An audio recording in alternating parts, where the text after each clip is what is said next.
The last time we did an exercise together on YouTube, you had some sentences that looked like this. I'll read the first one. Aurelia Cordeliam in hortum convocat. Here's another one, number 2. Puellae anquilas laborantes in villa spectan. And what we learned in that exercise was this, that there were some signals on the back of some of the nouns that were telling us which noun in the sentence was the subject, which noun was actually doing something, and which noun in the sentence was the direct object, the noun that's receiving the action of the verb. So in other words, in number 1, we know that somebody is calling somebody else. And what we learned in the exercise was that the person who's got A on the back of her name is doing the calling. She's the subject. And the person who's got AM on the back of her name is the direct object. And she is receiving the action of the verb. In other words, Aurelia, the subject, calls, and Cornelia, the direct object, is called. We learned furthermore that we have to label the subjects and the direct objects. Subjects have A on them when they're singular, and they have AE on them when they're plural, more than one. So puellae is girls. The girls are doing something. We found out that direct objects also have a singular ending, AM, and that direct objects also have a plural ending, AS. So in number 1, Cornelia is the direct object. Aurelia calls Cornelia. But in number, let's go find a plural direct object. In number 5, we found out that AS is a plural direct object, so the Roman women are always praising, and now I'm going to move goddesses to the back of the sentence. Not just a goddess, but AS is plural, so the goddesses. Roman women always praise the goddesses. Okay? We learned furthermore that these nouns, which take the signals A and AE and AM and AS, are called first declension nouns, and they look like this in the dictionary. They have an A on the end of the first word, there's a comma, and then they have an AE on the back. After the comma, they have an AE. And that's what first declension nouns look like in the dictionary. Well, it turns out there are some more signals that tell us how to decipher Latin sentences.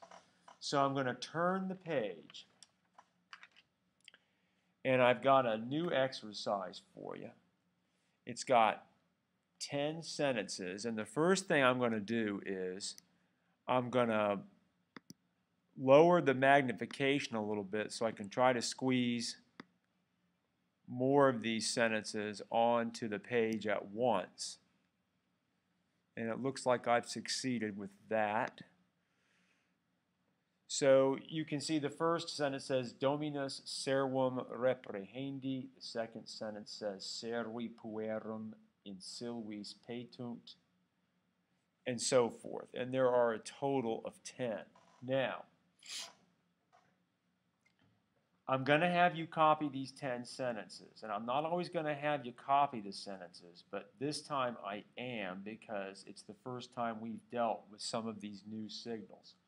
So the first thing I'm going to ask you to think about after you copy these sentences, so I assume you stop the movie, you look at the sentences, you copy them, and I'm going to pause for a second while you stop the movie and then copy the sentences. Pausing now.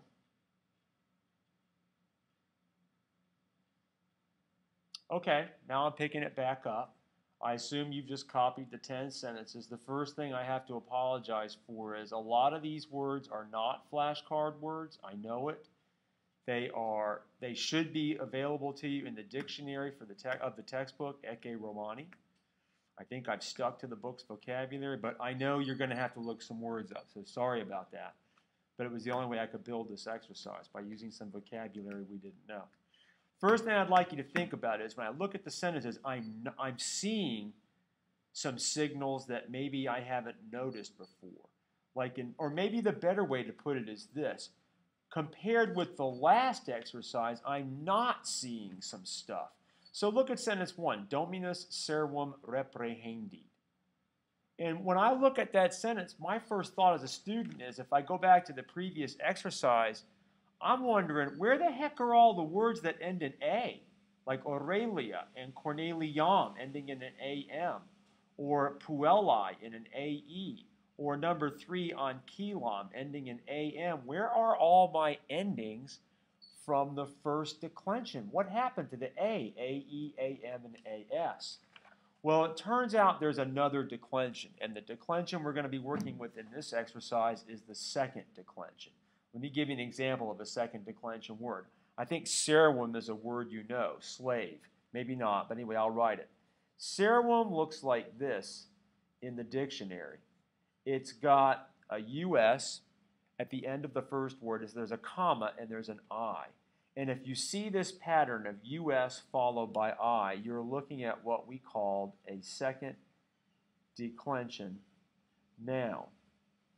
Now, it gets a little bit easier. I can go a little faster now because you have a little experience with Latin.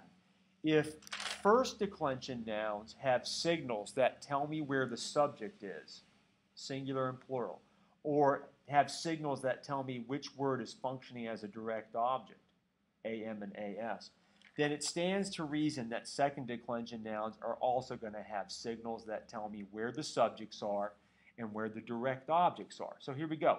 Second declension subjects, subject endings in the singular. You're looking for a word that ends in US. If you see US, it's a subject singular. If you see an I on the end of the word, then it's a subject plural. That's what the PL is indicating to me. So if I say, Devin, where's the subject in number 1? Well, we're looking for US or I. And bam, right there, Dominus is the subject. So when I translate Dominus, I'm going to leave this word at the front of the sentence.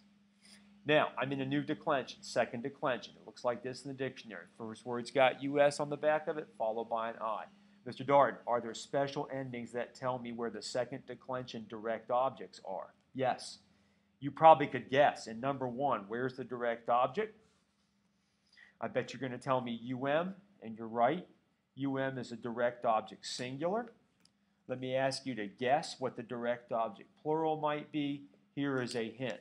The direct object plural for the first declension was AS. So by analogy or comparison, what do you think I might write in this question mark area right here as the direct object plural for a second declension noun?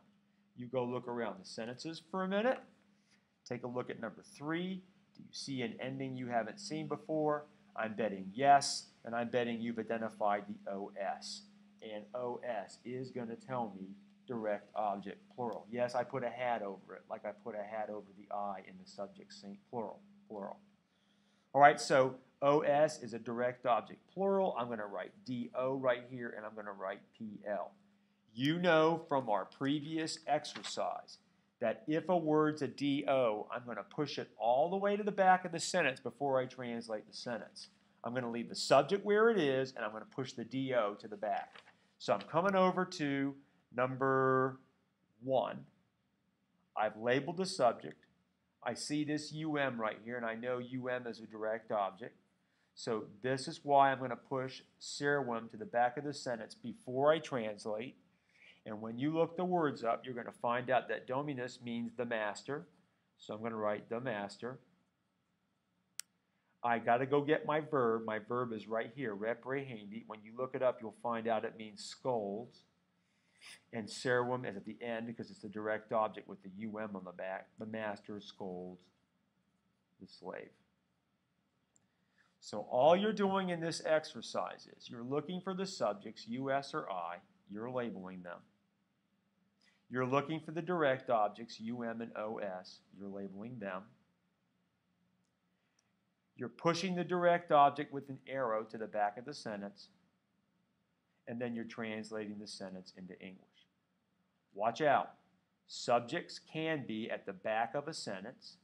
Subjects could be over here. I could write Dominus down here and I would still have a sentence. Let me erase Dominus up here and show you what I'm talking about.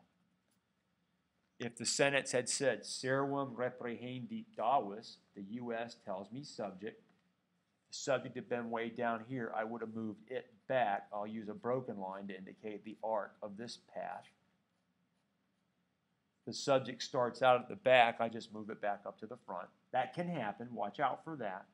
And I want to warn you that I have used some endings from the previous exercise, like AS, like AE. So you got to kind of remember what your first declension signals are over here on our previous exercise of the first declension. I think this went faster as I explained it. I think you understand it. I need you to do this. I'm sorry about the copying you have to do, but I think it's a good learning activity for you this time. The vocabulary is a pain in the butt this time because you'll have to look a lot of these words up. I get that. You could try the list out on Moodle, the vocab list.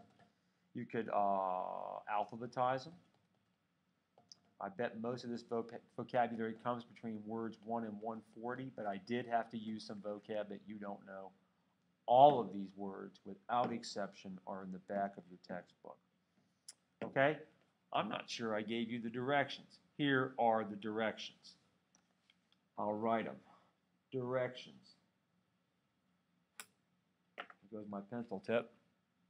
Number 1, copy. Number 2, label. Label subject and label direct objects. Number 3, I'll have to squeeze this in, sorry, translate. That's kind of sloppy, but those are the directions. I think you'll be good with this, all right? Bye-bye.